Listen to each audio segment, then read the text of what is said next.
Bienvenue dans cette troisième partie pour créer donc votre faire-part. On va donc maintenant insérer la photo en noir et blanc ainsi que le texte. Donc ce que vous allez faire, c'est ouvrir la photo que vous souhaitez insérer. Si vous voulez la transformer en noir et blanc, il faut aller dans Images, Mode, Niveau de gris. OK.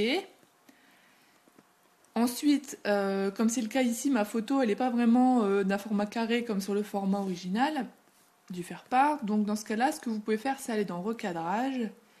Et ici, voilà, vous sélectionnez la zone au format dans lequel vous souhaitez recadrer. Voilà. Vous vous retrouvez avec votre photo en noir et blanc. Ici, en haut à gauche, bouton déplacement. Vous vous mettez sur la photo en noir et blanc. Vous la faites glisser sur votre document.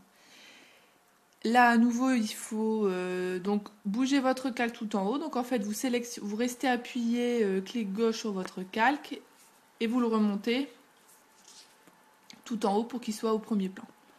Donc, vous voilà avec votre photo. Ensuite, vous voulez un cadre, un petit cadre noir comme sur le faire-part. Il vous suffit de rajouter encore un calque. On va créer un rectangle noir. Voilà. Ce cadre noir, on va le mettre au deuxième plan. Donc, voilà. Et ici, ce qu'on va faire, c'est essayer déjà, donc on va agrandir un petit peu le faire-part, de faire en sorte que le cadre soit bien de la même largeur tout autour pour que ça fasse voilà, un minimum pro, même si c'est fait maison en bricolant un petit peu sur Photoshop. Voilà, donc on va dire que là c'est à peu près égal. Mais si vous voulez quand même vous assurer qu'il y ait au moins les mêmes distances, vous pouvez déjà centrer ces deux éléments. Donc ici à droite, calque 2 qui correspond au calque de la photo, je fais CTRL calque 2, je reste la touche appuyée sur CTRL, je sélectionne aussi forme 3 qui est le rectangle, et là je fais, donc vous pouvez recliquer sur déplacement, si vous n'avez pas ici aligner, répartir, et donc ici dans aligner, vous allez faire centres verticaux et centres horizontaux. Ça vous assure que voilà, ces deux éléments, les deux calques que vous avez sélectionnés sont bien alignés. Donc CTRL calque 2, CTRL forme 3, et maintenant on va pouvoir fusionner les calques. Ça veut dire qu'au lieu d'avoir deux calques différents avec deux éléments qu'on peut modifier, vous n'en avez plus qu'un, ce qui vous permet, quand vous bougez l'objet, vous bougez vraiment et la photo et le cadre en même temps. Voilà, donc comme vous le voyez ici, on se rapproche vraiment de plus en plus du résultat final. Je vais rezoomer un petit peu en arrière, voilà, pour qu'on voit bien le faire-part. Il reste maintenant à rajouter le texte. Donc la police qu'on a téléchargée tout à l'heure qui s'appelle Alex Brush, qu'on va retrouver ici, voilà, Alex Brush. Et donc là, je vous conseille également de rajouter un calque. Vous allez pouvoir inscrire les prénoms voilà, des futurs mariés. Donc je vais mettre au hasard Jennifer et Julien.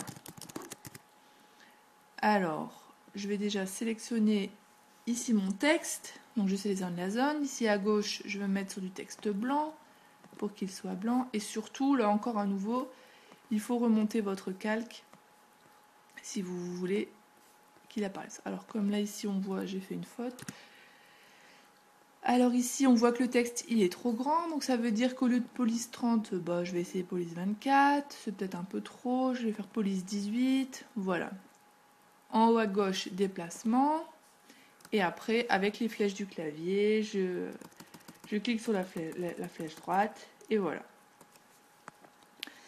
Alors, là aussi à nouveau j'ai envie de m'assurer que Jennifer et Julien est bien centré, que le texte est bien centré, donc je peux faire CTRL arrière-plan et je sélectionne Jennifer et Julien.